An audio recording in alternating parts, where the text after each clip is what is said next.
Now we're going to focus on 8 areas that are absolutely critical to your success. And the first area is to know your business. Why do we need to know our business? Well, it just seems pretty fundamental to me that if we know our business, we're going to bring knowledge into a relationship. The customer wants us to bring knowledge into a relationship. They're going to measure us, evaluate us based upon the knowledge that we bring in. If we show up on the doorstep with a big smile and a lot of enthusiasm, they may want to adopt us, but until we bring knowledge to that relationship, there won't be a relationship. What do we need to be knowledgeable in? Lots of things. I mean, just think about all the things that are involved in a business relationship, and then you can start to think about what you need to be knowledgeable in. But certainly we need to be knowledgeable about what our competition is doing.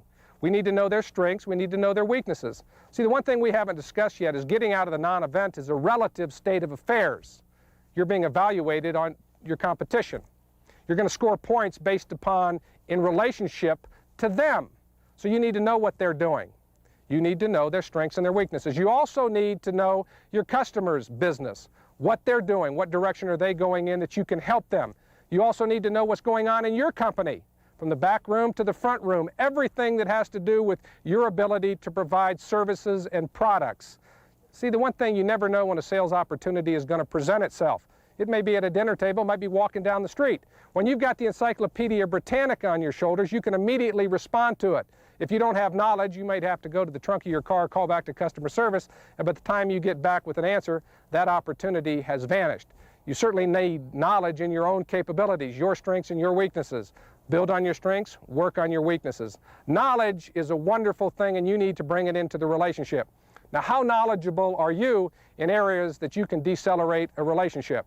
Well, let's talk about that. Do you remember those decelerating actions we talked about? Deceleration occurs anytime your behavior impacts the customer negatively.